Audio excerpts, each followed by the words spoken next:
नमस्कार। हर कहानी कुछ कहती है। आज की कहानी क्या कहती है तो चलिए सुनते हैं। अमिता मालवीय की लिखी कहानी मधुमती। यदि कहानी आपको अच्छी लगे तो लाइक करें। सूर्योदय से पूर्व पुत्र को माँ के पास छोड़कर मधुमती अपने घर से निकल पड़ी। आज बहुत से कार्य करने हैं। रात में बुखार के कारण उन्हें नहीं कर पाई थी। पहले रामदयाल के घर जाना चाहिए। सूर्योदय से ही वे पूजा पाठ करते हैं।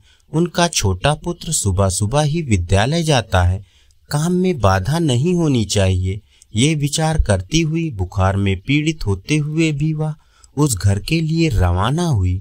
घर में घुसते ही मालकिन ने कहा, क्यों कल शाम को क्यों नहीं आई?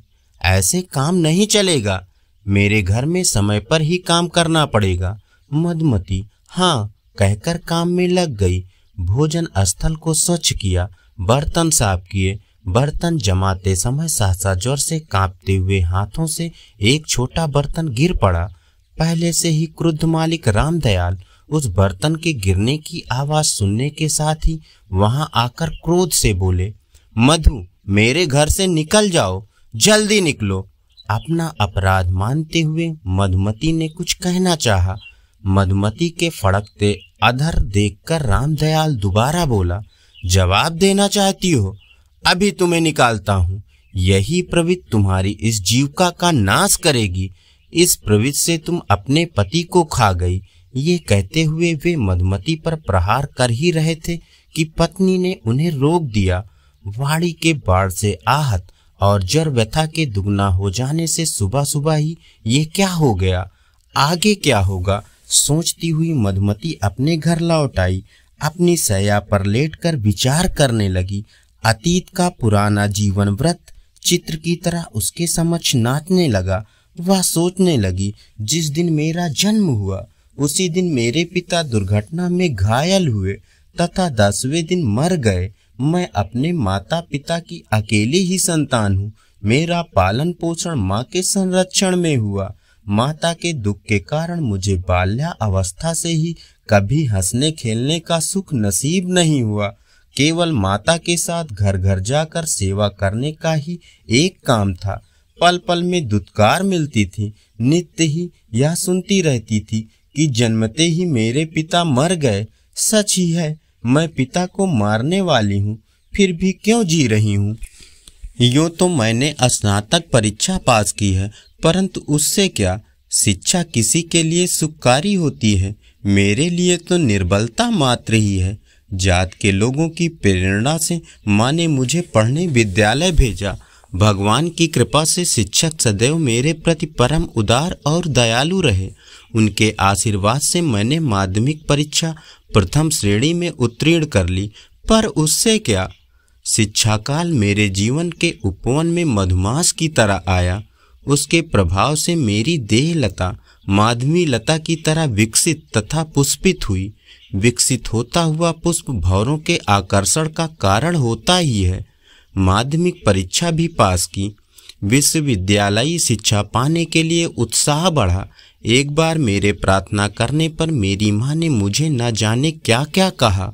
वो सब अब सुनने पर मेरी मनोदशा कैसी होगी, उसे याद करके ही मेरा हृदय व्यथित हो जाता है। तब महीनों भर तक घर से बाहर नहीं निकली। धीरे धीरे सब सामान्य होने पर मुझे माँ ने महाविद्यालय में प्रवेश लेने की अनुमति दी। तब सोचती थी, पढ़कर माता के आगे पुत्राभाव को दूर करूंगी। यही विचार कर मेरे जीवन में विनोद का उदय हुआ। यौवन जीवन को उन्मादित करता है। कुछ अनुभूतियां मन को दोलायमान करती हैं। सृष्टि न जाने क्या खोजती है। हृदय किसी अपूर्णता को पूर्ण करना चाहता है। ये लोगों की प्रवृत्ति है। निवृत्त तो फलदायी है।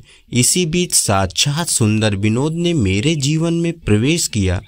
एक दिन विनोद बोला, मधु हाँ क्या सोच रही हो? कुछ नहीं। मधु हाँ कहो।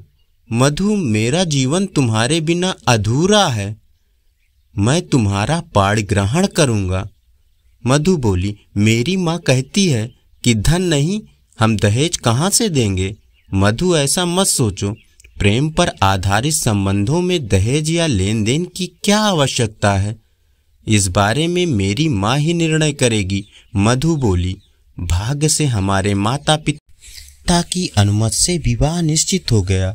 दिवाली मनाकर कार्तिक शुक्ल पंचमी को विनोद के पिता बारात लेकर हमारे छोटे से घर पर आए। द्वार पूजा हुई, बारातियों का स्वागत सत्कार किया गया। हमारे यज्ञ देवी की अग्नि परिक्रमा करते हुए बंधुओं के साथ उसके पिता लक्ष्मी दत्त ने इधर उधर दृष्टि दौड़ाते हुए यज्ञीय क्रियाकलापों को रोकते हुए कहा, यहाँ कुछ भी लेन देन की सामग्री नहीं दिखाई दे रही है। कपड़े बर्तन कहाँ हैं? गृहस्थी चलाने के लिए सामग्री कहाँ है? वज्राहत से मेरी माँ ने कहा, हे महामान, मेरे सम्मान की रक्षा करें। आप मेरी स्थिति जानते हैं, फिर ऐसा क्यों कह रहे हैं? दहेज के बिना विनोद का विवाह नहीं होगा। यह घोषणा करके क्रोधाविष्ट लक्ष्मीदत्त अपने आसन से उठ गए। मूर्छा के कारण उसके बाद क्या हुआ यह मुझे पता नहीं। मूर्छा टूटने पर प्रातः यह सारा वृत्तांत स्वप्न की तरह देखा। उससे आगे का वृत्तांत तो कभी भी याद नहीं करना चाहिए। हाँ, याद करना ही नहीं चाहिए। बहुत समय बाद जात के लोगों के संपर्क से एक उदार युवा के साथ दहेज के बिना मेरा विवाह हुआ। 5 वर्ष तक हम सुख से रहे, फिर संतान के लिए अत्यंत चिंतित हुए। संयोग से एक ज्योतिषी मेरे घर आए, संतति के इच्छुक। हमने उनसे इस बारे में पूछा। हमारी हस्तरेखा देखकर वो ज्योतिषी मेरे पति रमेश को कुछ दूर ले गया। मुझे लगता है उसने उसे मेरे जीवन से दूर करने का प्रयास किया। तब से रमेश मुझसे बिल्कुल बात नहीं करता, सदैव चिंता मग्न रहता।